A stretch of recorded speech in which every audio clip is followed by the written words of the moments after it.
Welcome back to the channel, guys. It's time for another episode of lesser known comic book characters. Today we're going to be covering my favorite team, the X-Men, specifically heroes of the X-Men. These are people who, some of them have been X-Men villains in the past or even the present, but at one point were members of the team. One of the interesting things in the early days of the X-Men is a lot of their early villains either one would later become team members or started out as potential recruits for the X-Men, but were determined to have been evil mutants and then went on to become super villains instead of on the team. One of the more notable potential recruits turned villain is actually the character Blob, who is not part of this list because he is rather well known, but originally they tried to recruit him for the X-Men, but he turned out to be kind of a piece of crap. And on the other half, there was a villain who would later go on to be one of the leaders of the X-Men, that being the White Queen, Emma Frost, which, if there is an American version of a waifu, she's about as close as I get to having one. Love me a sadistic woman, I'm just saying. But yeah, as I said, X-Men are my favorite team. As a child who was bullied, at the time I thought it was just because I was different. Looking back, it was probably more likely that my former friend who led the bullies, his parents were going through a very messy divorce and he was just lashing out at whoever he could. But I thought it was because I was different. And so the X-Men really struck a chord with me. And I always admired them because despite the world hating them, they strived to do good and to help the world rather than the evil mutants who sought to lash out at the world for how the world viewed mutants. And if you don't know, for some reason, mutants are just people with powers who were born with their powers. One final tangent before we get into the main meat of this video, my buddy and I used to argue. He used to argue that Magneto has always been a hero and that he and his minions, his teams, have always seen themselves as heroes. And I was like, okay, then explain when his team was first premiered. He himself showed up in X-Men #1, but later in the series they premiered Magneto and his Brotherhood of Evil Mutants. Like, they called themselves that. Nowadays, of course, when you see an iteration, they're just called the Brotherhood. But yeah, originally Magneto was not in any way, shape, or a good guy. That came much later. But that all being said, let's talk about my top 5 obscure X-Men characters, Hero Edition. X-Men! Alright, first up we have Calvin Rankin, aka Mimic. First appearing in the X-Men #19 in April of 1966, Calvin Rankin, who goes by the code name of Mimic, is a human mutate. Now, the difference between a mutate and a mutant is that mutates were given their powers later, usually by some sort of experiment. Spider-Man would be a mutate rather than a mutant. So he is not a mutant, but he was originally a recruit for the X-Men team. Born in Passaic, New Jersey, after an accidental mix-up of chemicals from his father Ronald Rankin's experiments, he gained the ability to temporarily copy the skills, physical traits, knowledge, and superpowers of any person within close range, approximately 10 feet, which led people to fear him. When Ronald found out about this, he retreated with Calvin into a mine where his father worked on a machine which, as he claimed, would make the abilities his son absorbed permanent. However, these experiments with the device caused several power outages in the vicinity. To hold off the mob which was tracking these disturbances, Ronald blasted the mine entrance but was accidentally caught and killed in the explosion, and the device was sealed deep inside the mine. Calvin would first meet the X-Men when he got into a fight with X-Men members Beast and Iceman in their civilian identities and duplicated their powers to defeat them. He later came across Marvel Girl and found out her secret after gaining Marvel Girl's telekinetic power. Rankin decided to seek out the X-Men in a plot to get to the machine and make their powers his permanently. Taking the costumed identity Mimic, he went to their mansion and battled the X-Men. He then escaped them, taking Marvel Girl hostage, and drove to the mine, knowing the rest would follow. As the others came near, he regained their abilities, and he used Cyclops' optic power to break through the rubble to the machine. The other X-Men freed Marvel Girl and battled Mimic. Initially, he gained the upper hand and activated the machine using Professor X's power to understand how the machine worked, but his powers were removed by Ronald's device, as Professor Xavier had expected. Xavier then wiped his memory and let him go. This was often used as a plot device in early X-Men comics that after they battled their villain, whether they won or lost, like originally they could not defeat the character Blob, Professor Xavier would wipe their mind, removing any knowledge of the X-Men to them. Now, it was while attending the same college as Jean Grey that his memory returned. In another attempt to gain the X-Men's ability, Mimic set his sights on joining their ranks, becoming deputy leader in the process when he blackmailed his way into joining the X-Men. As a member of the team, he aided them against Banshee and the Ogre of Factor 3, but soon began to antagonize the other X-Men with his arrogant behavior and ended up expelled after a fight with Cyclops. However, shortly afterwards, he saved his ex-teammates from the Super Adaptoid, defeating the android by tricking it into trying to copy his artificial powers. The battle robbed him of his abilities, and he was left powerless, but a better person. Eventually, he would yet again regain his powers, but they were enhanced to also absorb people's life forces, killing them. As the Beast tried to work out a solution, Calvin seemingly perished in a self-sacrificial fight against the Hulk after absorbing Hulk's gamma radiation, and for a long time the X-Men believed Mimic to be dead. In actuality, he was just in a coma that lasted for many years, waking up when Wolverine came near him and he copied Wolverine's healing ability. Mimic would often show up as, a either temporary ally or even as an antagonist to the X-Men, even joining Mystique's Brotherhood of Mutants. And during the Dark Reign storyline, when Norman Osborn kind of took control of most of the superhero teams in the world, he had Mimic join his Dark X-Men, alongside Emma Frost, Namor, Cloak and Dagger, Weapon Omega, and Dark Beast.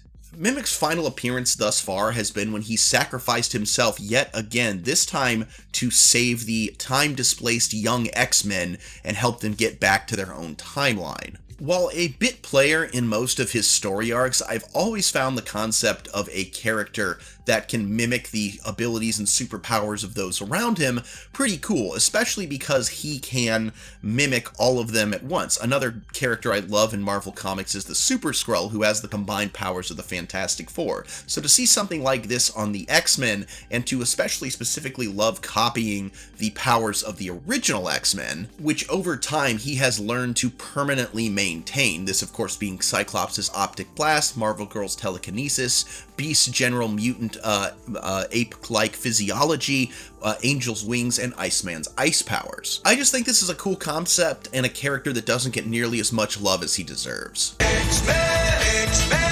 Next up, we have a character who, despite showing up in not only the comics, but as well as television, film, and video games, still is fairly just unknown by the overall community at large unless you're an X-Men fan. And that, of course, is Sean Cassidy, aka Banshee. Now, funny bit of, trivia. Banshee, named after the Irish spirit, and a Banshee is a female spirit, and originally Banshee, who was an early X-Men villain that would later join the team, was envisioned as a woman. However, Stan Lee thought it would not be a good idea at the time for an entire team to gang up on a female villain, so they simply changed Banshee to a man, but did not change the code name. The character would go on to have a daughter introduced in the comics with similar powers that went by the name Siren. But first appearing in the X-Men number 28, January of 1967, Banshee, aka Sean Cassidy, is an Irish human mutant who started off, as I said, as an antagonist to the X-Men and would later join the team in Giant Size X-Men number 1 in May of 1975. Now, Sean Cassidy would originally be recruited to a team called Factor 3 by the villain Changeling, but he declined upon learning Factor 3's goals. Factor 3, along with a character called the Ogre, captures him and places a headband containing explosives around his head to force him to obey their commands. Codenamed after the Banshee, a spirit from Irish mythology, Cassidy is forced to perform various criminal missions for Factor 3. On a mission in New York City, he encounters the X-Men, and Professor X uses his telepathy to disarm the headband and remove it, allowing Banshee to help the X-Men defeat Factor 3. He would later join the second group of X-Men on their mission to rescue the original X-Men from the island Krakoa. If you were unaware, this is also the issue where characters like Wolverine join the team and other characters like Storm, Colossus, Nightcrawler, some big fan favorites are introduced, as well as another member who will be showing up later on this list. Banshee's character has died and been resurrected in various forms throughout the series, even becoming a Horseman of Apocalypse for a time. Now, as to his powers, as you might have been able to ascertain from his codename Banshee, he is a mutant whose superhumanly powerful lungs, throat, and vocal cords can produce a sonic scream for various effects, in concert with limited reflexive psionic powers which directed his sonic vibrations. He can hover or fly at the speed of sound, and can carry at least one passenger. He can overwhelm listeners with deafening noise, stun them with tight-focus, low-frequency sonic blasts, use his sound to put people in a hypnotic trance, disorient them, nauseate them, or simply render them unconscious. Using Sonic's waves, he can rapidly vibrate himself or other masses at will. He could generate sonic blasts, which struck with tremendous concussive force, liquefying or outright disintegrating targets at his highest level power. By radiating sound waves outward and redirecting the feedback, he can locate and analyze unseen objects in a sonar-like fashion. By modulating his scream's harmonics, he can confuse most scanning equipment, and he can instinctively analyze, replicate, and block sonic waves or vibrations from other sources. He's also a gifted detective, veteran undercover operative, formidable unarmed combatant, and excellent marksman. And while certainly a favorite of fans of the X-Men, and me personally, I mean, the guy's name's Sean, how can I not like him? Banshee seems basically immune to all the attempts to bring him to a wider audience and to catch on with the general public. He appeared on X-Men the Animated Series. There was a made-for-TV special back in the 90s that was hoped to actually be the pilot for a series called Generation X, where he and Emma Frost were training the new generation of mutants. That one basically went very much under the radar. He appeared in X-Men First Class, and then was referenced in Days of Future Past as having been one of the X-Men that died. He has appeared in several video games, but honestly, he still remains obscure. X-Men! Coming in at number 3, we have Longshot, also known as Longshot. Like Mimic earlier on this list, Longshot is not actually a mutant, but rather a genetically designed humanoid. Created through genetic engineering, he has hollow bones, 3 fingers, and an opposable thumb on each hand. He also has leather-like skin and 2 hearts. He is superhumanly acrobatic. All of his speed, agility, dexterity, flexibility, reflexes and reactions, coordination, and balance are all able to avoid blows even by Spider-Man. He also has advanced healing abilities. However, his main power is access to probabilities and luck, basically saying he's lucky. He's miraculous in a way. He was born with the talent to have access to being lucky, and the problem is that he finds out that there's a flip side to luck. There are repercussions. If you pull probabilities towards yourself, you're probably taking them away from other people, so it's actually something that he shouldn't even be doing. He does this by affecting probability fields through psionic means to give himself good luck in his activities, which allows incredibly unlikely events to happen in Longshot's favor. This power activates even when he does not consciously will it, as it is tied into the positive aspects of his personality. Should he attempt to use his powers for a selfish or evil act, or should lose hope, his powers will fail to function or even backfire, giving him bad luck. He also has limited powers of psychometry, which is the ability to read psychic imprints left by people on objects that they have handled, and can thereby learn the thoughts that an individual had while handling the object. Another less defined power is that he apparently was genetically engineered to cause women nearby him to be attracted to him. I don't really get that one, but whatever. So Longshot is from an alternate dimension known as Mojo World, or the Mojoverse. He is one of many slaves created by genetic engineers in the employ of Mojo World's masters, the grossly obese, virtually immobile, spineless ones, who are ruled by the media-obsessed delusional maniac known as Mojo.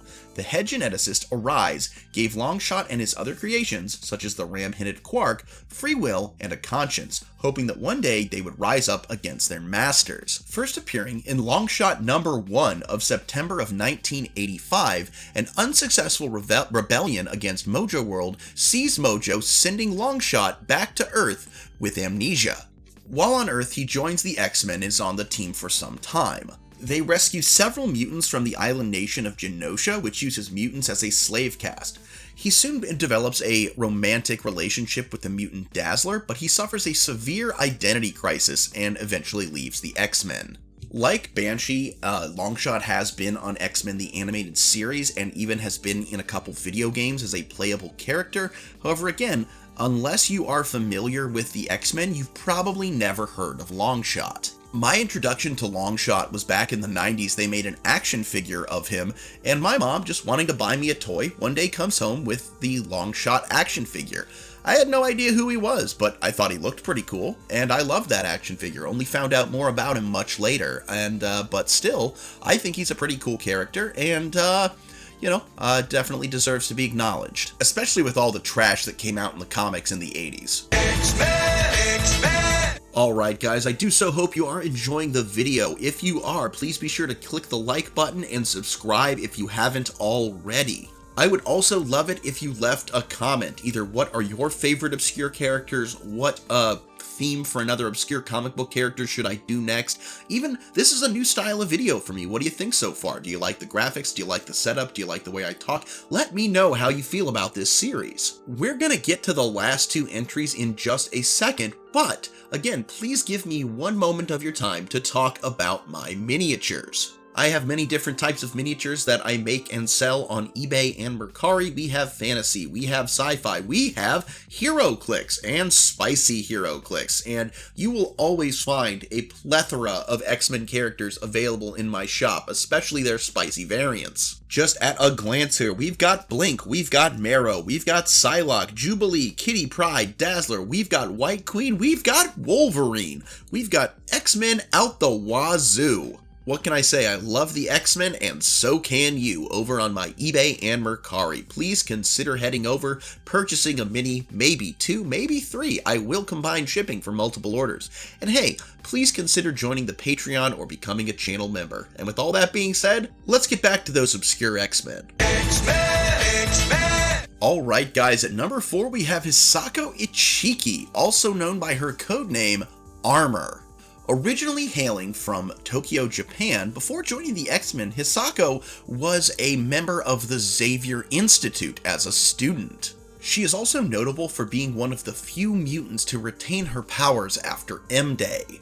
So what are those powers? Well, as you might suspect from her codename, she can generate armor, specifically psionic exoskeleton armor. She can generate an enormously strong, powerful, durable, and impenetrable psionic exoskeleton armor around her entire physical body. It can be further enhanced by drawing more power, energy, and strength from the bloodline of her ancestors. This exoskeleton drastically enhances her strength, endurance, stamina, and agility, invulnerability, and durability, though she can only maintain it for short periods of time, lest the effort leave her drained. In situations of extreme emotional stress, armor can significantly enhance her exoskeleton's size, strength, agility, dexterity, and durability, but she can only do so briefly as the strain can render her unconscious. The strength, power, and size of her psionic armor greatly enhances and increases tremendously when her relatives die. In addition, the body armor greatly heightens and strengthens the concussive force behind her offensive and incredibly destructive blows, and makes her practically invulnerable and immune from a significant degree of physical harm and damage. To some extent, she can shape the armor, such as her ability to form Wolverine-like claws and make them extend outward. She officially joined the X-Men in their San Francisco iteration, though she does not appear to currently be on the roster of the X-Men, though she still is a character in their comics. Again, this one's just kind of an interesting concept. I mean, we've certainly seen like psionic armor before, but the fact that it's tied to her ancestors rather than just her mutant physiology is definitely interesting, and I definitely think this is a cool character. Plus, they made a HeroClix version of her that was pretty effective. And finally, guys, at number 1, we have my favorite obscure X-Men, and actually the character that is the entire reason I got into HeroClix, and that is Shiro Yoshida, also known as Sunfire. First appearing in X-Men number 64 in January of 1970, like Banshee before him, he started out as an X-Men villain, but would later join the team in Giant Size X-Men number 1. Now, Shiro was born in Aragashima, Japan. His mother suffered radiation poisoning due to exposure to the atomic bomb dropped on Hiroshima, and as a result, Shiro was born as a mutant possessing solar radiation powers. Now, just a quick note, Shiro is still shown to be somewhat young in the comics, and I don't know if they've done anything to retcon the origin of his powers, because in 1970, when he first appeared, it would have been only 25 years after the dropping of the atomic bombs. Because the bomb dropped on Hiroshima happened on August 6th of 1945, which would have meant at the time of his debut, the oldest he would have been is 24 years old. Now, time has a way of creeping up on us, and it seems less likely that would be what his origin is in the comics right now is, given his seemingly still somewhat youngish age, though they could have said he has increased longevity. I don't know. That's just a little bit of trivia for you. Now, Shiro's mother died of the radiation poisoning when he was young, so he grew up to hate the United States. Despite the influence of his father, an ambassador to the United Nations who was more tolerant of the US, Shiro's greedy uncle Tomo inspired him to become Sunfire and engage in a one-man battle against the US as Sunfire. He attacked the United States Capitol and battled the X-Men, after which he witnessed Tomo murder his father. Distraught, he killed Tomo and surrendered to the authorities. He would also battle Namor the Submariner, but then fought alongside him against the Dragon Lord. He also fought Iron Man, but was abducted by the Mandarin and used to power one of the Mandarin's machines. Once freed, he and Iron Man would go on to fight Ultimo. He would be recruited by Professor X to rescue the original X-Men from Krakoa, the Living Island, alongside Banshee and the rest as mentioned before. However, after the mission, he did reject X-Men membership. Sunfire would make cameo appearances in other comics, both with the X-Men and alongside other heroes for a while. He would also star in the 1998 miniseries Sunfire and the Big Hero 6, where he was the leader of a superhero team officially sanctioned by the Japanese government. Now, you might be wondering, why did he not appear in the Big Hero 6 movie? Well, that of course was the direction they went with that film, as well as at the time, before Disney bought Fox, Fox still had the rights for X-Men characters, including Sunfire, as well as fellow Big Hero 6 team member, the Silver Samurai, who is a Wolverine villain, as well as Sunfire's cousin. Now, Sunfire would become involved with the X-Men once again when Apocalypse kidnapped him, because Sunfire was one of the 12, a group of unique mutants Apocalypse required to obtain reality warping powers. He would then go on to become a member of the Mumbai branch of X Corporation, a non-government organization devoted to the protection of mutant rights. Now, while an injury would cause Sunfire to lose his mutant superpowers before the events of M-Day, he would also lose his X gene on M-Day. It is this point where Apocalypse comes to him once again and gives him the offer to turn him into one of his Horsemen of the Apocalypse. While Sunfire accepted this offer, he did later come to regret it, would attempt to escape, would still be under Apocalypse's control for a time, but would eventually break free. Sunfire would later join the Avengers and even was a representative of the Japanese government when he attended Black Panther's meeting in the Eden Room of Avengers Mountain. Now, as to his power, he has the ability to absorb solar radiation and convert it to ionized matter into a fiery plasma state which bursts into flames when exposed to oxygen. Referring to his plasma output as solar fire, he can release this energy through his hands as blasts of searing heat, deadly radiation, explosive concussive force, or simple flames. By ionizing the air around him, he can surround himself with an aura of heat intense enough to melt steel, or fly by focusing his aura downwards in a tight stream of ionized gas to propel him through the air like a rocket. He can see heat by shifting his vision from the visible light to infrared. Sunfire has the ability to perform a psionic force field while using his plasma as protection from the heat and radiation, both that of his own generation and that from outside forces. In a similar fashion to the Human Torch's Nova Blast, Sunfire is capable of increasing his plasma output to temperatures of around 1,000,000 degrees Fahrenheit and emitting it as an omnidirectional blast. He has also been shown to be an accomplished martial artist. He has displayed impressive hand-to-hand skills on several occasions and stated that he didn't need to employ his powers to defeat hand ninjas. He is trained in karate, judo, and kendo. He is also an expert in the combat use of his superhuman powers and has at least peak human physical ability. So why is this guy number one? Well, as I said before, this guy is the entire reason I got into HeroClix. When I first read a copy of Giant Size X-Men #1, it was a digital one. I'm not rich enough to have the actual thing, guys. I thought, 1, his costume was really cool, 2, his powers were really cool. I kind of liked the arrogance of the character, and, so this was long before I ever got into anime or anything, so it wasn't that he was Japanese, but I loved the color scheme, I loved everything about this guy, and I wanted to learn more about him, and I also wanted a piece of merchandise for him, and at this time, I was away at college, and, I was 1, broke, and 2, living in a dorm that was about the size of a pack of gum with 2 bunk beds in it, so space was definitely a premium.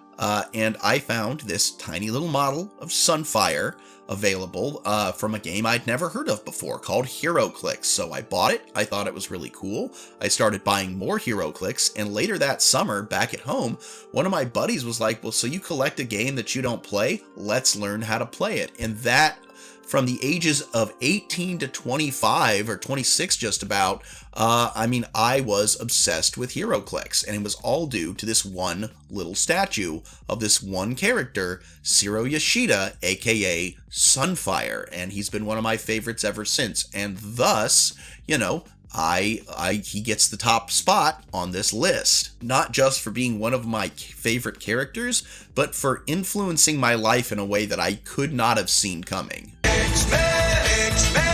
And that is going to be our video today, guys. If you are still with us, which I hope you are, please be sure to like, subscribe, and of course leave a comment. Let me know what you think about the videos, or let me know who your favorite obscure X-Men character is. I would love to do a second one of this video.